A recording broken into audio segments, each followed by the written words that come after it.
we are. Hello. It's like a it's Hi like a guys. dynamic.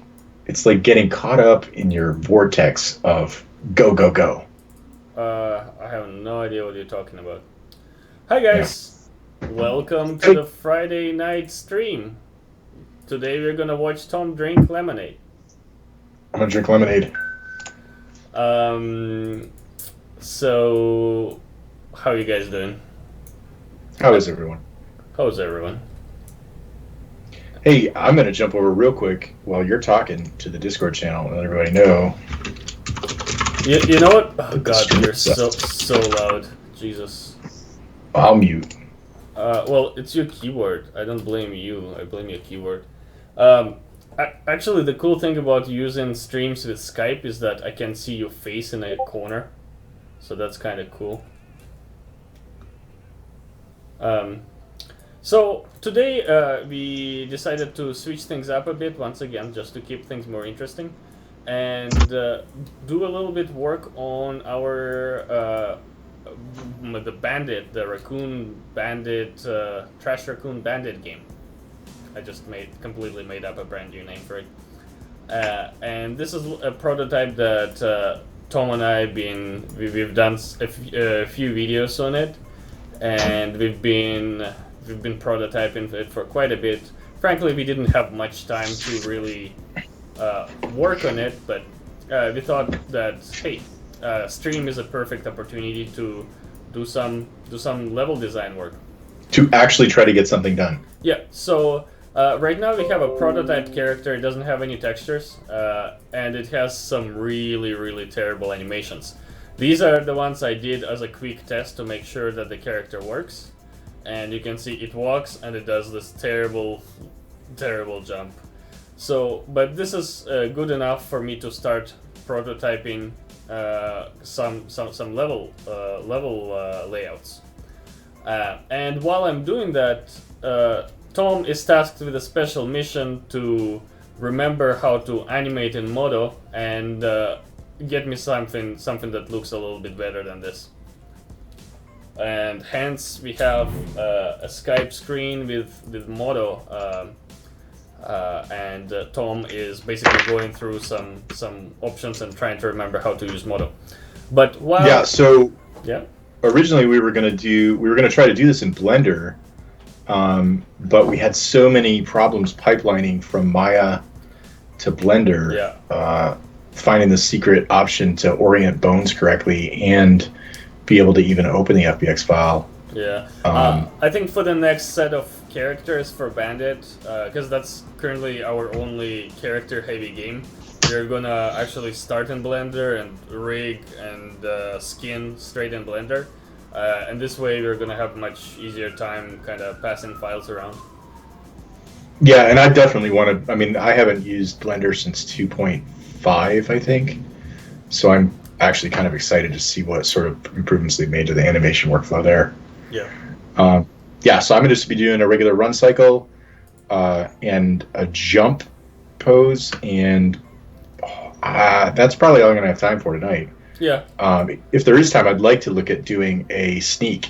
Uh, Yeah. Yeah. Yeah, yeah, because we don't have sprint in this game. It's always like the maximum speed. right. Unless you're Sneaking. sneaking, or if you're carrying the trash can, you're basically Yeah, that's a totally different move set too. Yeah, that's slow walking. Yeah. Cool. And then I think the plan was to use cloth effects for the tail, right? Yeah, no, for the tail you can use bones. The cloth would be dynamic cloth is for those dangly bits on his hoodie. You know these dangly bits. Do you see dangly bits? You don't think we'd use or something a little more procedural for the tail to let it have the gravity? Actually, now that I think about it, there is the animation component in the newer version of Unreal. Mm-hmm. So yeah, we actually totally can. But I think the way it works is that you animate the tail using keyframes, and then you add the animation component on top of that, and you can blend between the animation and the physics. Cool. Does that make sense? Yeah, man. Okay. So, first thing, while Tom is setting up and kind of goes through his memory palace of animation, I wanna do a few adjustments to this character. Right now, the only thing I care about really is the jump, and jump is fairly floaty right now. So what I can do is, if I select the character and I press Control B on the keyboard, it will find me the currently selected asset in a content browser. So if I press on this ladder, I press Control B. Here's the staircase. If I press on this box, Control B. Here's the cube. So in our character, we're gonna have the locomotion, character movement, and there will be some jump settings. Max acceleration. I'm gonna go ahead and fix these weight maps for you. What's wrong with weight maps? They're a little stretchy. Yeah, that looks... I don't think that... Yeah, I didn't have that in mind. This might have been an issue with the expert. Yeah. Yeah, I'm just gonna go ahead and fix them. Yeah, sure. I think, like... In theory, if you animate in Modo, I could still technically, bring it into Maya or Blender, whichever, and then do some additional tweaks if they're required, right? Mm-hmm. Mm-hmm. We just the only problem is that we kind of lost all our controls that I've spent so many hours trying to set up. But oh well. Well, I don't think I'm gonna learn Maya, so. Yeah, that's fine. So, here. Or alternatively, I could export the armature from here. I could spend the entire stream just trying to make this all come into Blender clean, and then reskin it in Blender. Nah, I don't know if it's worth it. So, I'm basically playing with the character movement jump settings. So, jump Z velocity is how fast your guy is gonna jump, which is, I think in our case, by default it's 600. Actually, no, it's 420. Let's crank it up to 600. Air control, we can crank it up. Falling friction to apply to lateral air movement when falling.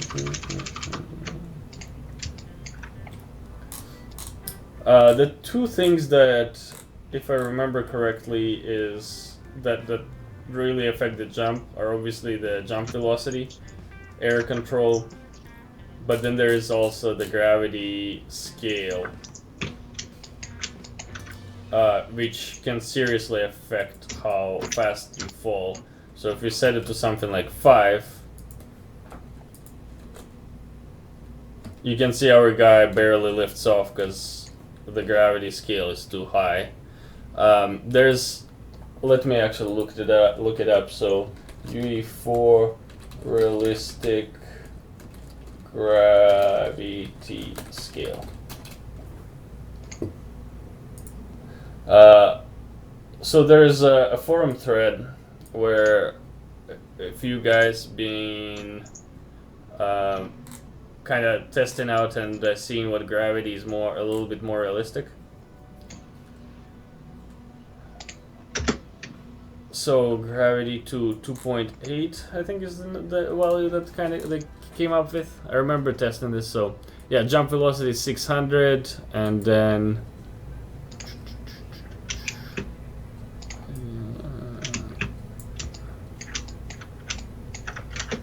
okay,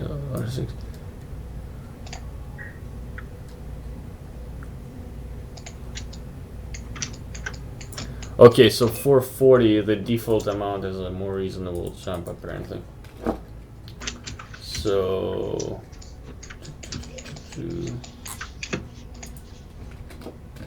let's start with that. So 2.8 for the gravity scale, and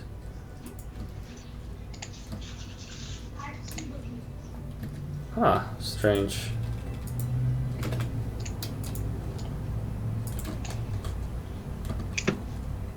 Hey, that's actually better. It's less tall, less high, but the land feels more. Um, the land is less floaty, so the character is not floating in space as much.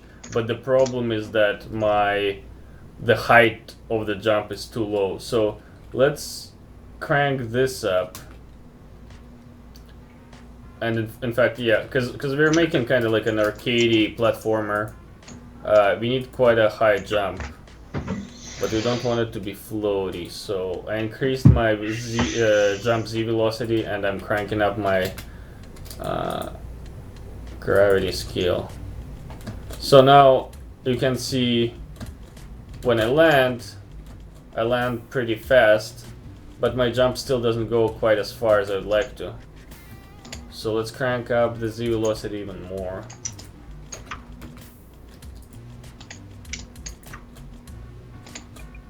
Hey, so that's cool. I mean, ignore the animation. Animation is kind of garbage. But now when I jump, I land fairly fast, and it's starting to... Oh, it's perfect. Yeah, that's really nice. Yeah, I don't know if you can see it well over screen share. I mean, wait, I'm not sharing my screen, am I? No, I'm watching on the stream. Okay. Does it display all right? Is there any lag or anything? I'm sure that it's 15 seconds behind. Okay. Yeah, so this feels much better. So let's actually start building some levels. So what I'm gonna do is go to the maps folder. We're gonna right click and we're gonna create a new level, and we're gonna call it Alex level layouts. Alright, so we have let's save everything, sure. Check everything out too. Okay, so you open a brand new level and it's dark, it's scary, it doesn't want you to be here, it's just black void. So what we're gonna do is type in sky, and we're gonna drop a BP sky sphere, we're gonna drop a skylight, we're gonna also type light and drop a directional light in here. And yeah, that should be a good start. So in a sky sphere, we're gonna pick our directional light, and you can see instantly the material updates. So with this guy, you can rotate your directional light and then click update refresh material to... Oh, I'm rotating my sky sphere. You can rotate your directional light to change the time of a day. So if you want it slightly to be evening, you can do that. I keep rotating my sky sphere. Okay, so, but, you know, at daytime is fine. Maybe angle it slightly just so you have interesting shadows. Okay, so that's a good start. So now, do you remember if you have a game mode set up for this?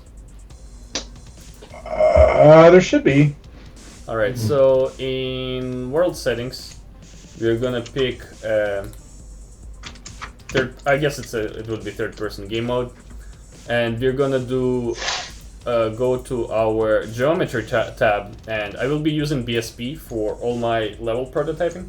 BSP is kind of this Unreal's what's the word? It's a I don't remember what it's called, what BSP means, but it's a tool meant for quick prototyping of geometry, and instead, as opposed to it looks like static meshes, but it's kind of like you can edit it right in Unreal. You have an ability to do very basic booleans, and very quickly you can prototype a bunch of, you know, different shapes to create some interesting levels. So without further ado, I'm dropping a box, and one thing that you'll notice me do, instead of actually scaling in the box, you see when I scale the box, it stretches my UVs, and I want to avoid doing that because I want nice and pretty squares. So I'm actually going to be doing a lot of things like this, where just typing in numbers, and that might sound tedious, but the benefit of this is that I'm actually starting to get a very precise feel for the scale of the space, because I know exactly that 2000 like how much 2000 units is and how much the 1000 units is, and I get to, what's the word? I'm not just randomly, scaling shit up and kind of ending up with this arbitrary scale of the space. Instead, I'm building it to the grid, and I'm using it basically as a measuring, as a ruler to measure the scale of my space. Mm-hmm. Did that make sense? What I just said? Yeah. Okay. Establish your unit size. Basically, yeah. So doesn't matter what it is. Could be 1024. Could be 1 meter. Well, whatever. I personally prefer. I don't like the what is it? The power of 2 grid. Because the regular snapping size 5, 10, 100. The what is it, the even numbers. Makes a lot more sense, and it's much easier to use. I'm gonna. Makes sense to you. Huh? Makes sense to you. You're a math person. It makes a lot of sense for you, but you're a math guy. So I dropped player start, and now you can see I have a very simple layout, and I have a ledge that I can jump over, and immediately you can see I'm really happy with this lucky guess. I scaled this box to be 200 units, and it's like a perfect height for a ledge. Check this out. Do you see this, Tom? Yep. Like it's absolutely perfect. So right off the bat, now I know that our ledge height, if we like the settings, which is I'm pretty happy with the height of the jump. All our ledges are gonna be 200 units, or like nice. Unless we have like a double jump, in which case we can double this height, or maybe do it like 300 units. So double jump doesn't technically double it, but like does like a jump and a half type of thing. Yeah, that's what I was hoping for, but it does use physics to figure that out. So it probably would take a lot of tweaking to make it something else. Well, in Unreal, there's this thing. There's a default character motion, character movement component has this option where the longer you hold, the higher it is. I swear to God, there's a double jump by default actually. Double. I don't know. I couldn't find it when I set up the one that I made using the gate. Oh, you can't. You already have a double jump? Mm-hmm. Just throw in a piece of chewing gum. Oh, okay. So chewing gum gives you okay. So where's the gum? Okay, so Tom says that if I use this a piece of a gum, it will give me a double jump abilities. Let's test. Make sure you're using the blueprint. Yeah. Yeah, but I think because I cranked up the gravity, it's rather subtle. It didn't feel like a much higher jump to me. Does it only work for a certain period of time? I think the double jump works until the character is reset. Okay, so let's try this. So if I jump it, okay, and then I grab it. There is a little bit. It's hard to tell because animation is such garbage, but that's fine. Basically, for the time being, I'm gonna build a level that doesn't rely on double jump. This is smart. Double jump is something that we can use add as a secondary kind of pass. So, how do you go about designing designing a simple level? Well, one of the best ways to approach it is by using pen and paper and drawing a top-down layout of what you want it to be. But in our case, like, I can do a very similar thing by just, you know, drag and dropping some boxes. Because this is a very initial start. Alex, real quick. Yeah.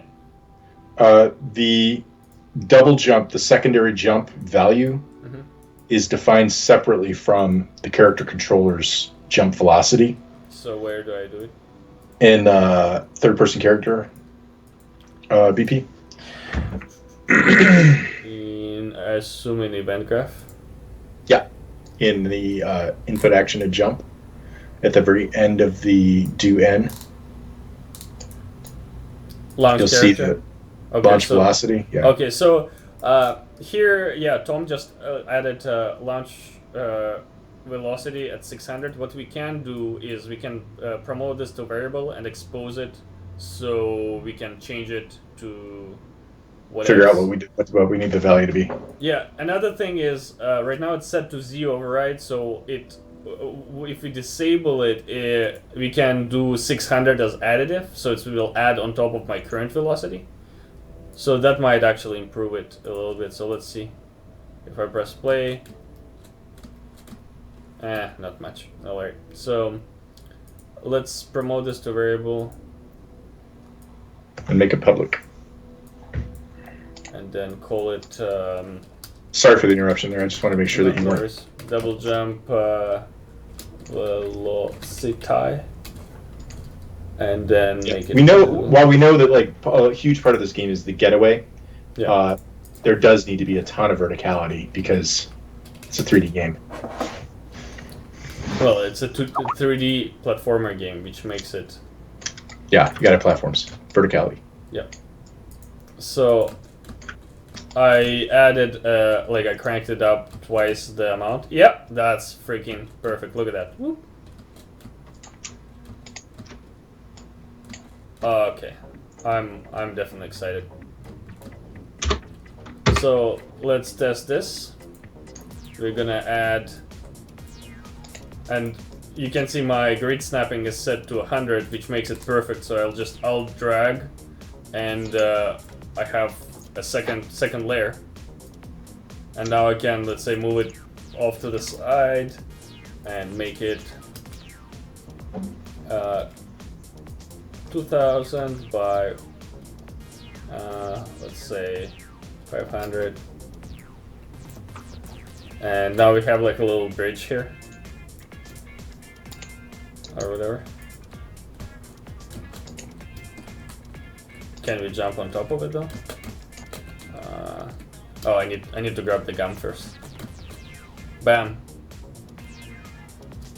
Did you see that? I just made a game. Yeah, I think the gum effect needs to expire over time. Okay. But yeah, that's cool. Yeah, I think we wrote them up kind of hastily, like which ones are permanent effects and which ones are temporary. None of it really matters after you grab the trash can because, I mean, from that point forward, you're stuck to the ground. I died. So one thing that we can do, because I'm gonna be falling a lot, we can add a kill Z volume.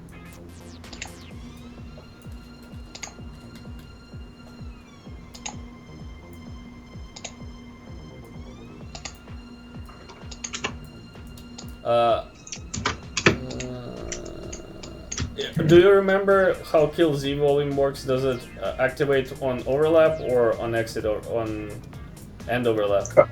It's on overlap. Okay, so if you place it here, will my character die though? Okay, so yeah, it died, but it didn't help because the game doesn't restart. Or okay, it doesn't really matter. Our stream is on level design, so let's put something together. So what I do need is a notepad. And let's ask ourselves a few questions. So A, what does the level need? Level need an objective. Tom, that's the loudest typing ever. You should feel bad. I'm despondent with feelings. I have feelings. Okay, level needs an objective. Level needs a start. Level needs a challenge. And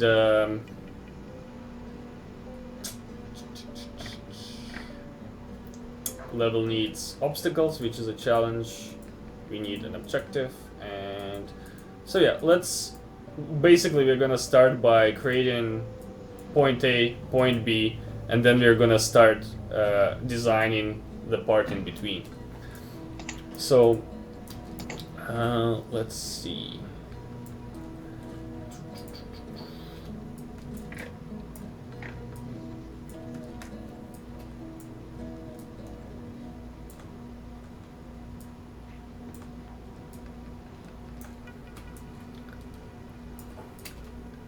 So I'm gonna duplicate a few blocks, and what I'm doing this for is to determine how fast we want the character to travel.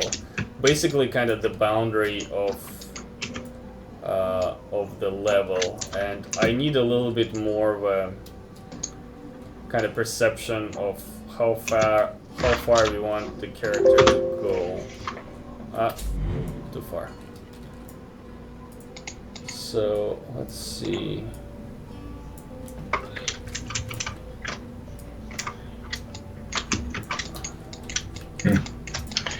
Yeah, for some reason I can't get this thing to reparent the skeleton. What are you trying to do? No, I'm trying to get a clean bind because the one that came in from Maya's all junked up. Weird.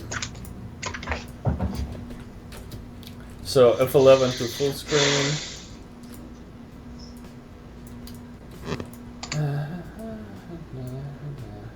So the way I want to approach this is kind of like an abstract 3D platforms floating in space, basically like floating islands, but with the mix of this layered what's the word? A layered cake. Mm-hmm. And right now I'm purely kind of exploring the locomotion and see what our character can do with these types of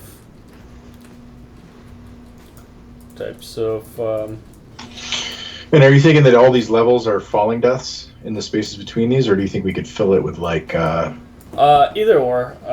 I think like the most important part for me is like kind of get the path in from point A to point B, and then we can kind of decide, like depending on what we really want the game to be, is we can either make it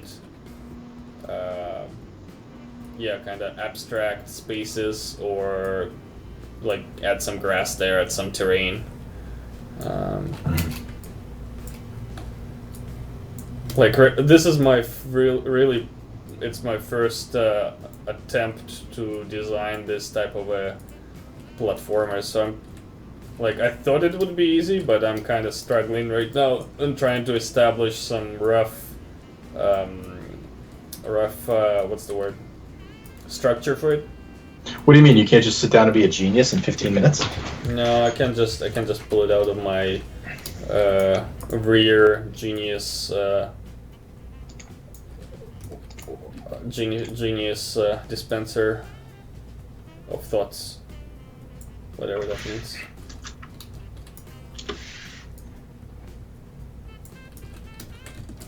So I like the idea of kind of like maybe a taller kind of a mountain type of a obstacle. You know what I'm thinking of? You know Super Mario, where they have like mountains that kind of just vertical blocks, and that kind of just go into depth, like a 2D Super Mario. Oh, I see. Yeah.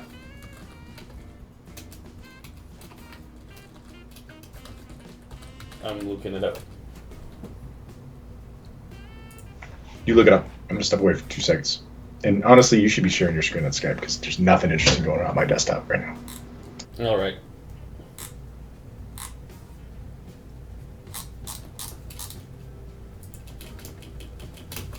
So looking up Super Mario, but where's the? Yeah, there's too many Super Marios, but basically something along the lines of this, where it's just, you know, platforms and they kind of go into depth. So that might be something interesting to play with here. So one thing that I'm gonna do, I'm gonna grab geometry. We can use a linear stair, or yeah. So with BSP, I can either go ahead and kind of create a ramp manually by selecting a couple words, by shift clicking these words and then moving it down. But then the problem, if I want to reshape, like change the scale of it, you can see BSP resets. So I'm gonna grab a staircase, and it doesn't mean that we necessarily have to use a staircase, but we can, you know, easily adjust this and change the width, change the height, which is pretty handy. So let's set it to, let's say, 250, and then kind of grab this, get it in place. F11 to full screen your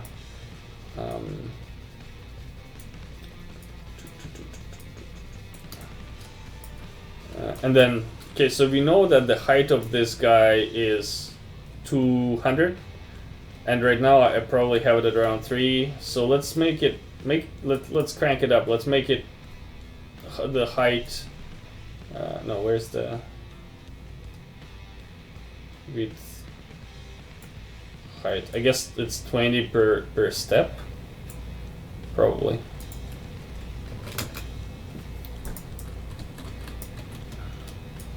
Let's do something like this. Crank up the width more.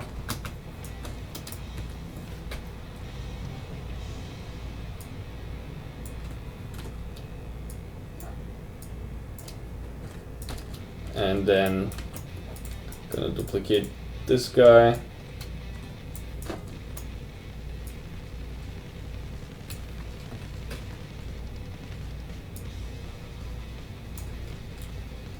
We'll make the Z axis 400, and then this one would be 400 by 400. So we got this nice big block.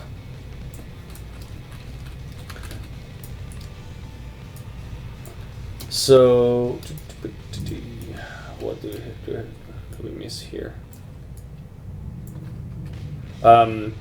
In order to like land one object on top of another, if they have collision, you just press end and it'll kind of land it onto the surface.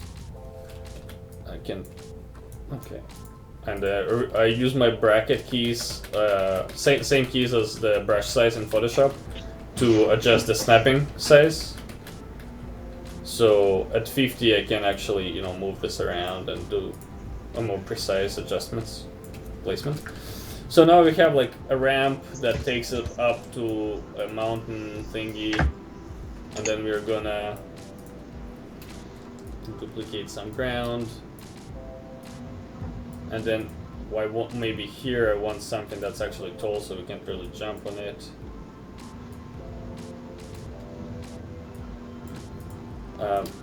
And this little ledge actually gives us a little bit of a kind of challenge in platforming ledge, so you can put an item at the very end of it, and then maybe the enemy shows up when you behind your back when you kind of get to get it here. Just kind of throwing in some loose ideas as I'm duplicating blocks around. And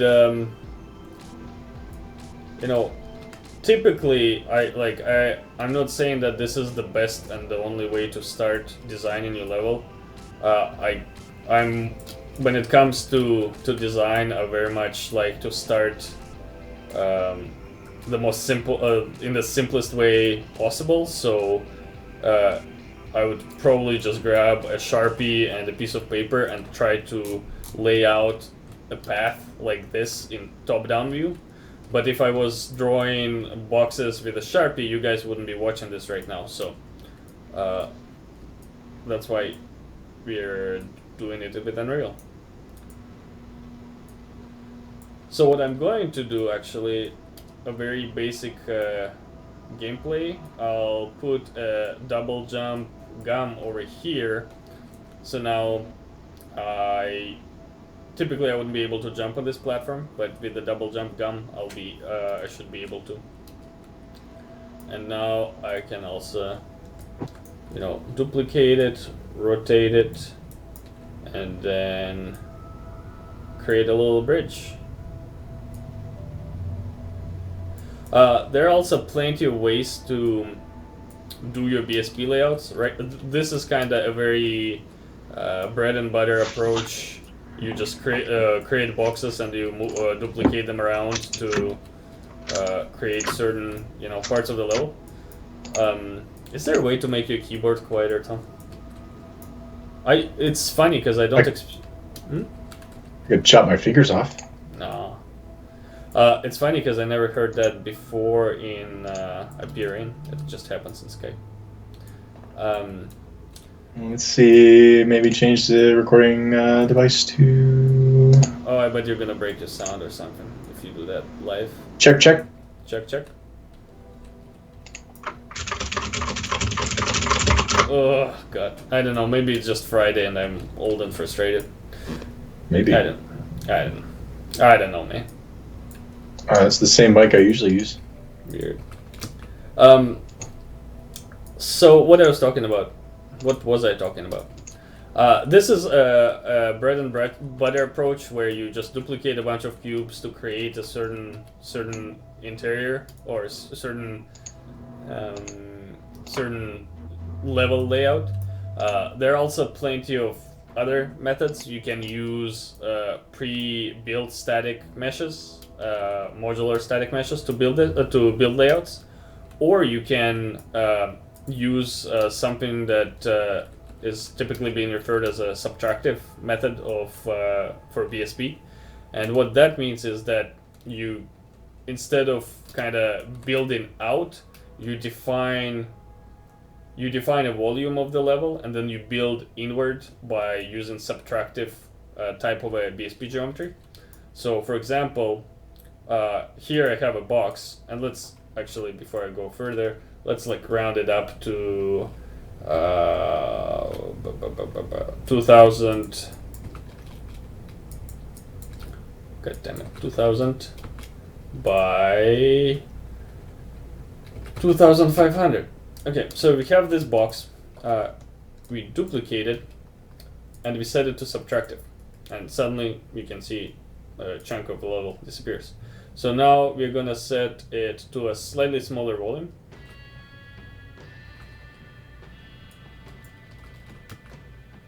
And we are starting to define a space by subtracting out of it. So this can be 500. And then this can be... okay, and then this needs to be... and this looks like our space disappeared, but actually, hey, look, we created a room by using a subtractive BSP. And that's pretty cool, because now you can move this entire room by just moving one box. And that's extremely powerful. So, yeah, Tom originally was like, "Oh, BSP sucks. I'm gonna design my levels with in Modo or in Blender." But BSP is actually really cool for this type of stuff. I think Tom is not online anymore because he completely ignored me making fun of him. I just didn't see any point in unmuting my microphone to retort to your shit talking. No. By the way, we don't hate each other. We're just that's the way our love works. Every day my love grows. It's an abusive relationship. It is a little bit. Man, this animation is just not working. We're gonna have to sort out this rig because I love the fact that you're gonna throw it up. Because no, we're not gonna throw it out. Actually, we're gonna probably teach Tom Maya. No, we should teach each other Blender so we. Yeah, that might be the better play there.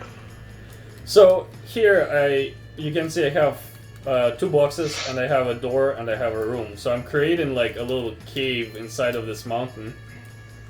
And this is kind of like a secret location. So, and I'm totally I'm stealing this idea from the Zelda Link to the Past. I've been playing it recently, and what they have is they would have like a mountain with like a cave hole like entry where you can't get in there. It's just like above the kind of like you can jump off of it, but you can't jump up. So by just looking at it, you know that there should be an entry elsewhere, and that's how you get in. So that's what I'm doing here. And I'm gonna add a little bit of a ledge just to make it more interesting. So to talk a little bit about the overall design of these levels and some of the points that in the first phase of play, your objective is to collect as much valuable trash as possible. Yeah. Without, pissing off any of the locals. And then also set up the level in a way that makes a getaway more expedient. So that means pushing boards over gaps so that you don't have to jump, because you can't jump while you're trying to get away because you're carrying a trash can full of junk. Or maybe knocking a hole in a fence to give yourself some egress there. Mm-hmm.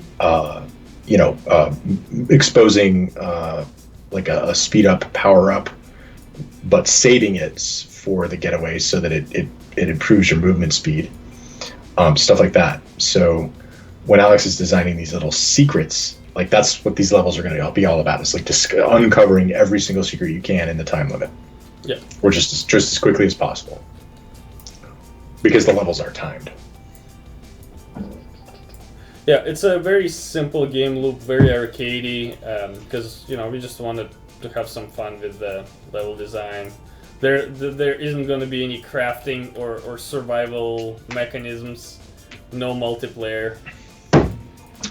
Yeah, which is funny too, because one of the games that we were talking about when we first started discussing the idea was Spy vs. Spy, which I think was a Nintendo 64 game, the 3D one. Yeah. Which was local. I think it was local multiplayer. Totally don't remember that conversation. Okay, so we have we have out of I spent last 10 minutes building this, and I have a little jump ledge, a little bridge, and then I have a ramp, and then I have this area where I can see that there's like an entrance, and then I can either continue here, or there's a secret way that I can only access by grabbing this gum and then going up, and then it's like a secret loot cave, and then you come back to return, and then you can continue. So very, very basic loop, not perfect in any way, but it's a start, right? And I think it looks interesting for the 15 minutes that I spent on this. So let's yeah, I think try.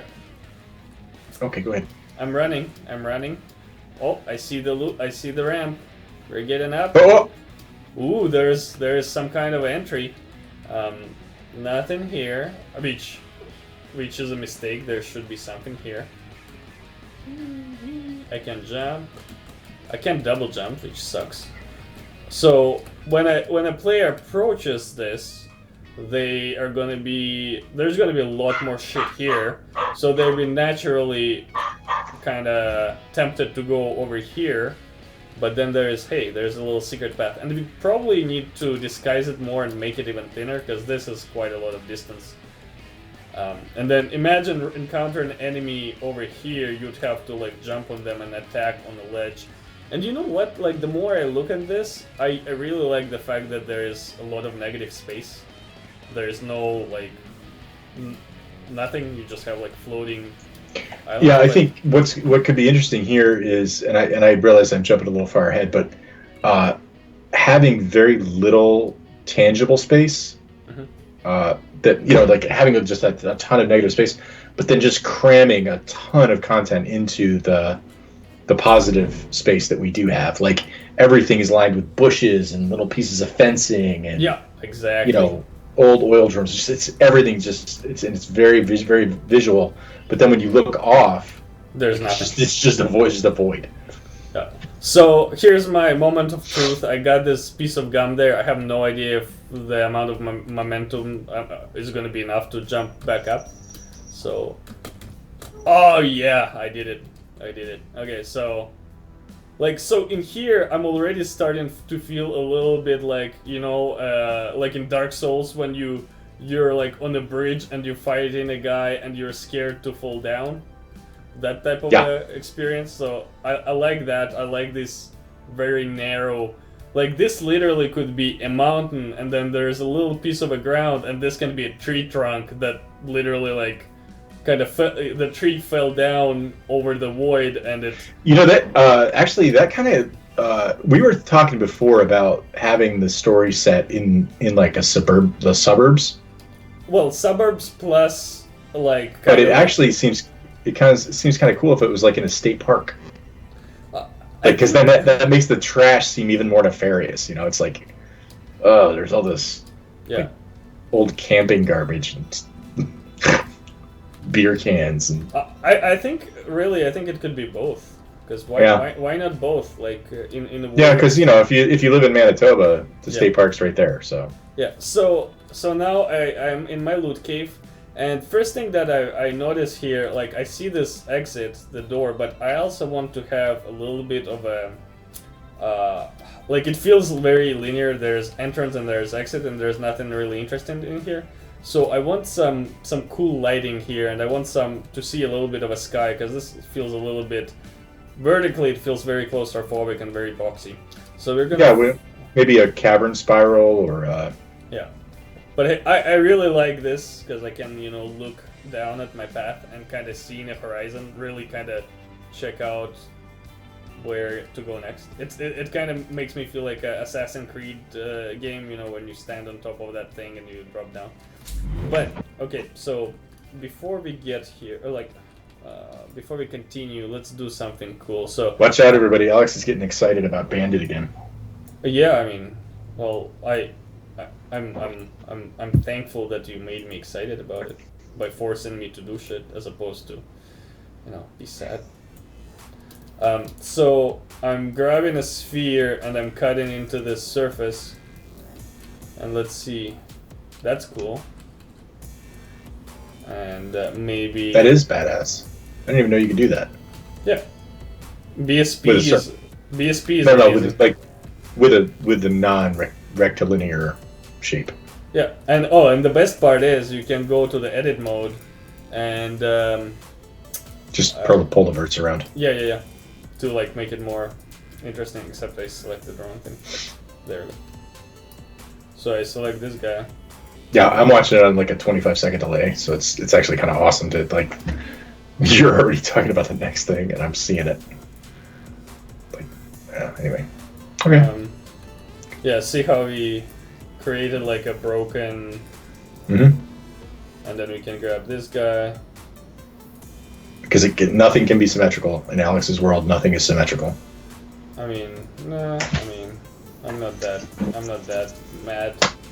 But yeah, look, really quickly, there is some sort of a thing.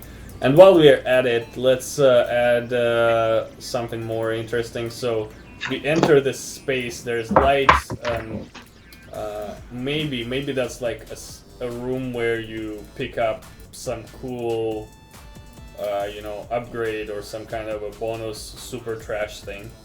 Toaster oven. Huh? Toaster oven. Yeah.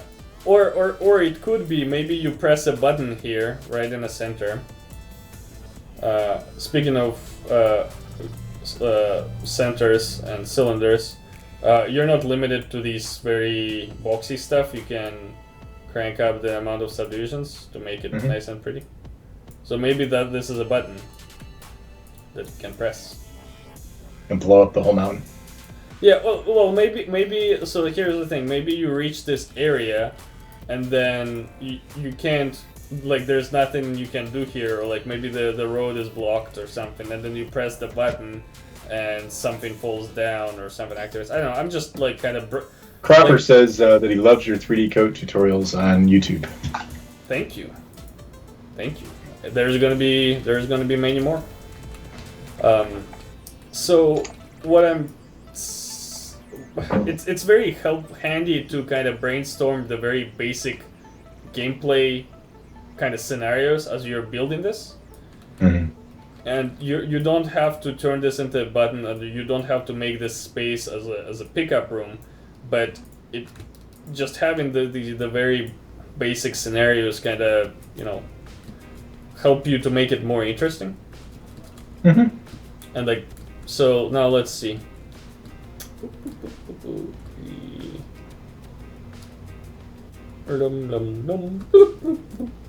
Like my soundtrack. Mm-hmm. We're gonna record it. That's gonna be what the game is. It's the soundtrack for the game. And look, I enter, and like this is we got some a cool thing in the middle. I don't know what the fuck it is, but that's great. I can jump on it. Whee! I can even do something like this if I have a double jump, but whatever. Yeah, like, I mean, we just built some sort of a gameplay with a bunch of boxes and a half broken animated character that looks like it's doing a robot dance. Actually, let's do a moonwalk. I mean, not a moonwalk, but what is it? The Thriller. Anyway, I'm being ridiculous. I should stop. Yeah. I'm sorry. Yeah. So how's your animation going, Tom? No, nothing. I can't get it to. I can't even edit the weight maps. So something about the way that it's set up in Maya doesn't carry through. Welcome to the game development. You fail and you can't do shit. That's kind of like what you do on a daily basis. What I would want to do is to basically just redo the rig and like from scratch. Mm-hmm. And if I'm going to do that, I'm going to do it in Blender, and that means I'm going to have to read. Reading is not bad. Reading is yeah, but it's not fun to watch someone read on a stream. So I'm going to do that off the stream, and then we'll. If you read in Morgan Freeman voice, it can be good. I don't have a voice like that. My voice sounds like 2 sacks of urine squeezed through a cow's anus. Okay. Mm-hmm. Whatever that means, man. Whatever that means, man.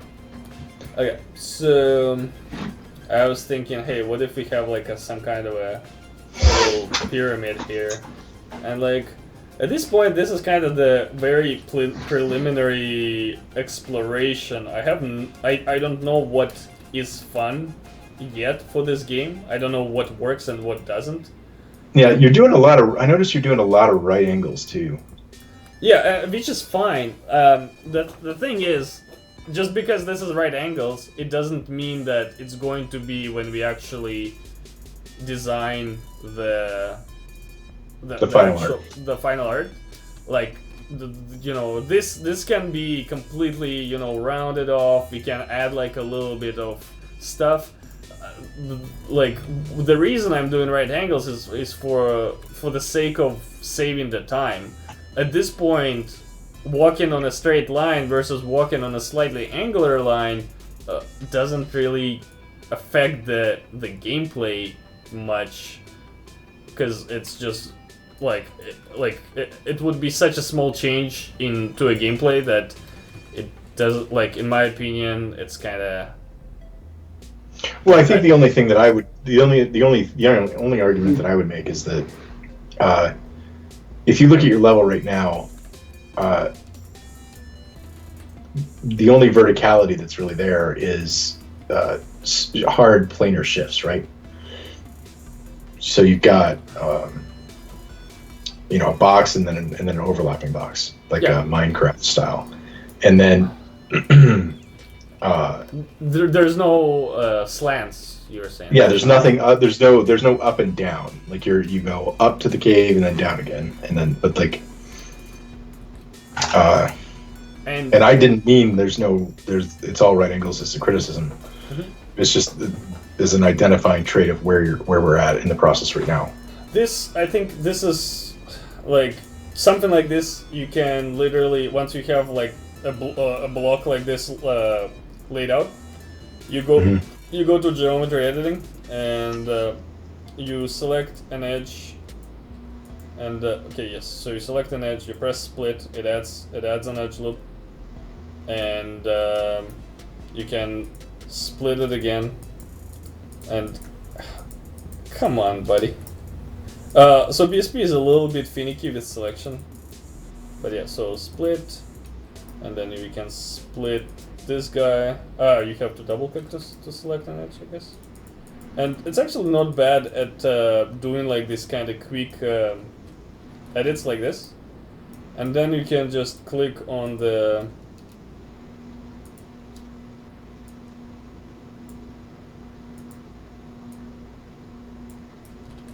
and you can see I'm starting to introduce the elevation changes that you're talking about.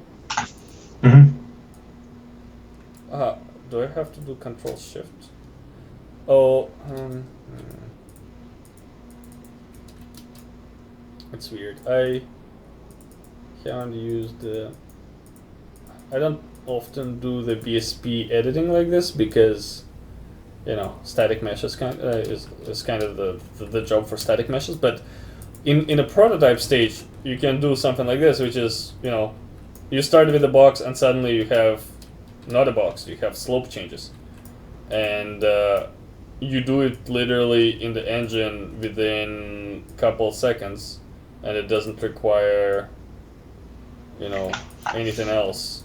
Right, and then later when you're designing your final static meshes, you've got you export this into your modeling application, and you can do whatever you want. You can even like bring this into ZBrush and start sculpting on top. But I do this kind of like this type of adjustments as a final step after I actually have my start, my finish, and my in between laid out as boxes. Because the difference between jumping down this ledge and walking down the slope, and like walking up the slope and versus jumping the slope, is actually not that much of a difference. I'm kind of like just judging the gameplay and judging the space by how big it is and what the proportions are. So yeah, I'm kind of beating the dead horse, but with this, but yeah. So let's say we have this kind of it's almost like a ladder or like a staircase. You jump onto this surface, then you jump onto this, and then you jump onto the very top of this. The thing is, so I'm gonna be walking here. What I want to have is I want to see this ledge the second I get off this little bridge, just so I immediately know where I need to go. kind of right in your face. So I'm gonna select, go back to my geometry, select these two BSP pieces, and I'm gonna rotate them 180 degrees. Is it 180 degrees? No, it's not 180, like something like this. And now we immediately see that ledge from here, and you get, like, it's instantly more interesting and you know exactly where you need to go. This part of it on the left is not really distracting me anymore. The first thing that when I'm looking at this is this ledge. It's kind of like a very basic, you know, composition thing. And so here is going to be my kind of an access point of sorts. And what I'm going to do now is from here we'll be able to do like a large sloped, angled bridge. Maybe it could be the tree or some kind of a... It'd be kind of cool too to do a chute. Yeah, or like a zip line or whatever. No, I mean like down the centerpiece there. Like a hole, like... Yeah, to a layer that's like down below everything that we're playing on, the level, the tier that we're playing on right now. So what I can do is actually, so instead of using this guy, let's go with Tom's idea and let's grab a cylinder, and then do. Let's grab like I don't know, 500 as a base, and I don't know if 500 is big enough. I might do a very quick test here. Just grab a player start.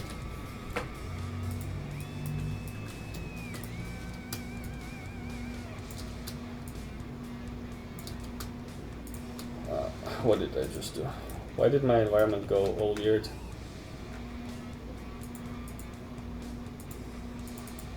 What happened? Did I delete my... Did I rotate my directional light? I am not seeing it yet, so I think you deleted the sky sphere, not the sky sphere, but the one of your environmentals. I know what happened. Something happened. I still have sky sphere, don't I? Oh. Sorry for that. I'm just gonna send a message to my ladies.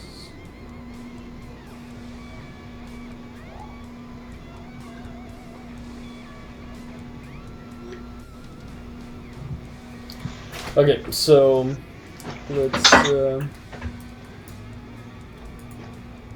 our environment is real time. The part that bugs me is that I don't see my arrow. Just undo to the point where you clicked on the background and deleted whatever it was. I did undo. It's some kind of a weird glitch. I don't know what it is. It's like I screwed up the rotation of my directional light or something. Another thing that helps with the directional light is the billboard size. It helps you to see where the light is, and basically render. Yeah, so billboard size. Yeah, so you instantly can tell where it is. I guess I can just look at my... Yeah, so this entire setup with the light kind of got messed up, so fixing it and then selecting my sky sphere and updating the thing. Alright, so where were we? Where's my player start?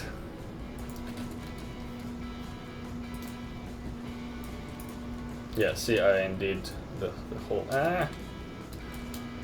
One thing, like, I wish there was, like, maybe you can build a blueprint where you select, like, have multiple player starts in your level, Did you select one and start from a specific player start? Yeah, I think they intended the start from camera to play that role. Yeah, I guess. So let's see how big our character is compared to this thing. So if I press play, yeah, it's actually big enough. I'll be able to fit my character in here. So it's 500 units. We're gonna grab it. We're gonna duplicate it, set it to subtractive, and we're gonna change our radius to 180. And we gotta shoot. We're gonna set it to, I don't know, whatever sticks out. And now I have a piece that I can duplicate to create a hallway, basically. So we're gonna select, let's see, so I'm gonna select this, select that. So I'm selecting brush 3 and 4, pressing Ctrl G to group it.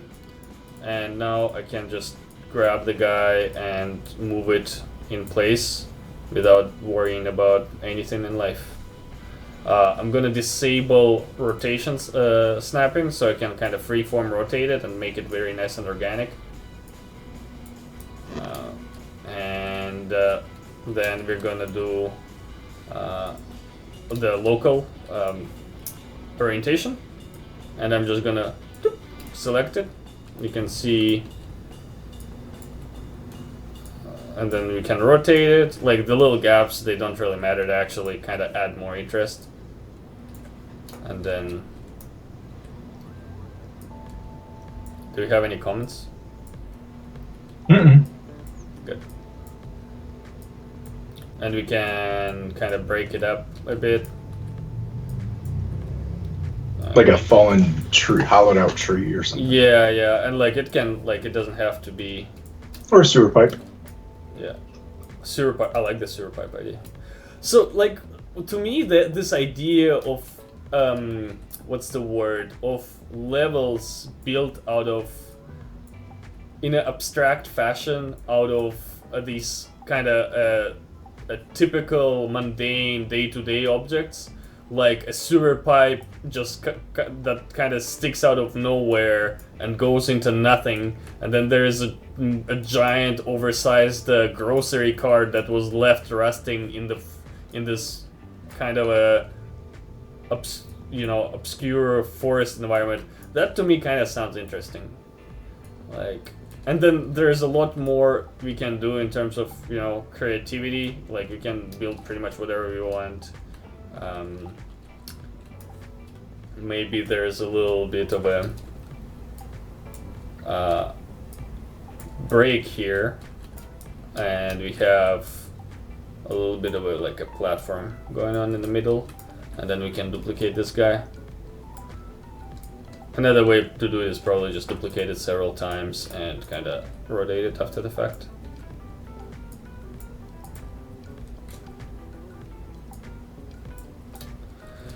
And then let's add one of these useless platforms I have laying around and create an end line. So I'm gonna have to have dinner with my woman soon, but No, we're in an hour. yeah, this is kind of the, I think. Let's do a final test. We're gonna start where our player start used to be. We'll go through our environment. It would be more interesting. Nah, I guess it's fine. The only adjustment I'll do is I'm thinking, what if we had like a something like less. You can see, like, you know, I'm starting to add these slopes. And this is going to be our end.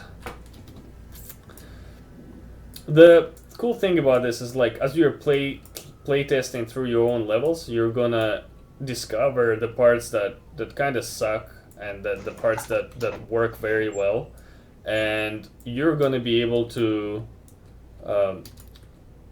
create like a set of rules that you can follow for the rest of your designs, if that makes sense. So if pipes are fun, then you can, lay out like 10 more of them and, come up with more variation on this mechanic and really have the kind of let player have fun with them. So this should probably work for the most part. I'm hoping I won't get stuck. And like let's do this. And none of this is really intended. Think of this BSP layout is like a sketch for a final game, or for an actual level. What you can do is after you're done testing it and it feels nice, and there's some areas that don't feel nice, just take a screenshot of it in a top-down mode and do a sketch on top in Photoshop and really go crazy and like make it more complex, and then go back to BSP and block out your 2D silhouette that you did. That's kind of my approach. Okay, so we start here. We go here. There's another ledge here that we haven't explored, and it's kind of boring, but whatever. I really want to jump down there, but I don't have gun placed there, so I won't be able to get back, so whatever.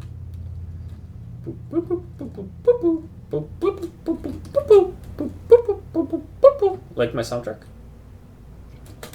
Is it beautiful? Affirmative. Here's our room with our secret button/weapon. Achievement unlocked. Oh, look, there's a nice little log. Oh, what's this? This looks cool.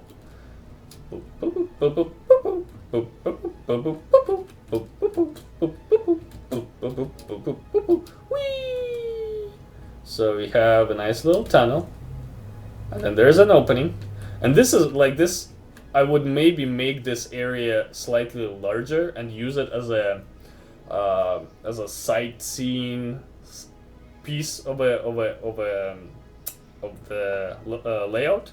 So you exit, and then you know exactly where you need to go. But from here, you can look in the distance and kind of see your destination. So you can get like a tease of where you need to go.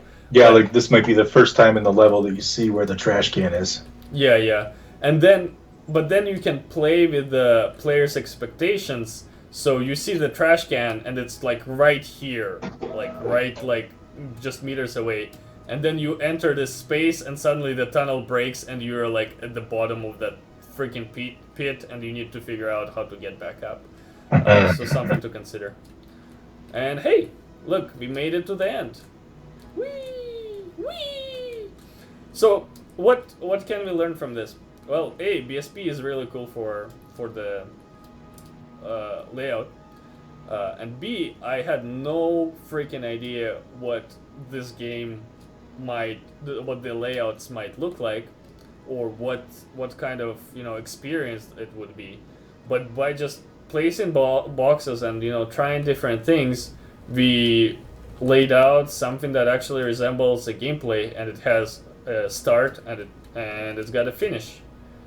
And obviously there's not much else to it right now because it's just gray boxes, but you can see, you can start building a game experience with so little.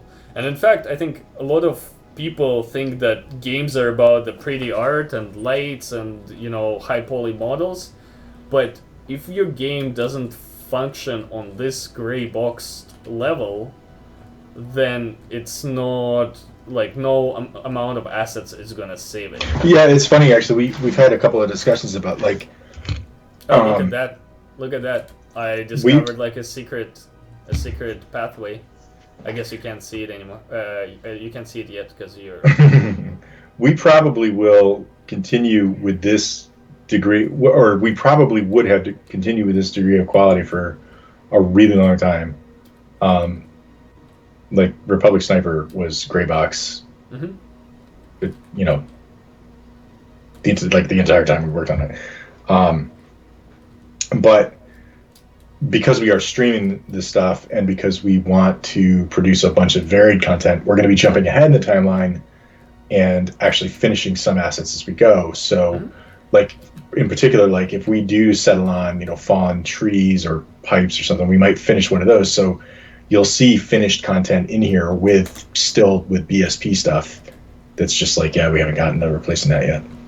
And what I'm really looking forward to is that process of being able to finish levels with BSP or with just gray box content coming in from whatever other application. Yeah. And then being able to, oh, hey, look, we added, the white picket fence component. So now, everything got 1% more pretty. Yeah.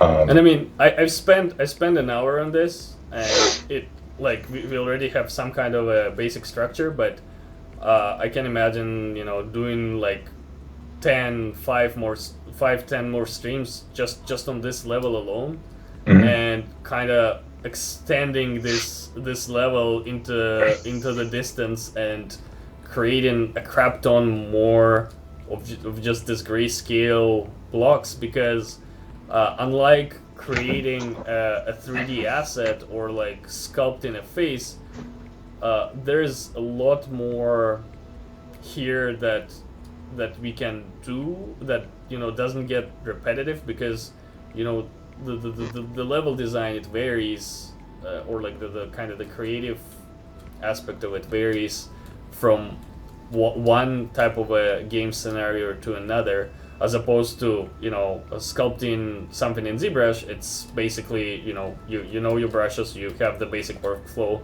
and then you just you use the mask tool and you use the move tool to move things around. So to me, like that's kind of the part that I enjoy about gray boxing, is because there is no end to it. You can block out a fallen tree, and then you can go as far as you want with it. Yeah, you can build the entire world with just boxes, and then you can playtest it as you're building. Yeah, so that's what I love about level design. Anyway, guys, I hope you enjoyed this and maybe learned a thing or two. Yeah. I think it's time for Tom and I to start consuming our Friday afternoon beverage, which is milk. Which is not lemonade. All right. I don't know. Just natural awkwardness. Yeah, I hope this was fun, and now I'm gonna do my mandatory find the stop the stream button session. Do you have anything to add, Tom, before I press stop? No, I do not have anything to add, but this looks pretty kick-ass. The one thing I do have to add that I was not expecting. What? Just given the size of this little test that you did,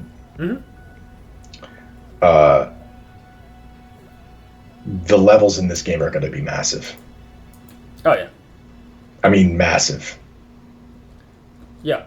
And the thing is, what's going to be easy about it, because these all, like, the ground pieces, if we go for like a stylized kind of slab that has like a little bit of a tuft of a grass on the top, we can build it out like relatively easily, and without having to spend like 5 months just producing the assets. The environment content, right? Yeah, like it should be relatively easy to build from the environment standpoint. The complicated part about this type of a game is characters, because we have like 10 types of enemies alone, and they all have like different types of animations and stuff. So if you're watching this and you're an animator and you would like to contribute, please join us, because I don't want to animate. I'd love to animate, but I need for the rigs to work. Yeah, which they do work. It's just you're not a Maya user. That is true. Yeah. Okay, everybody. Thanks a lot for watching, and remember, click the subscribe button on YouTube, and come follow us on Twitch. Bye-bye. Bye-bye. See you tomorrow. No sexy voices, please.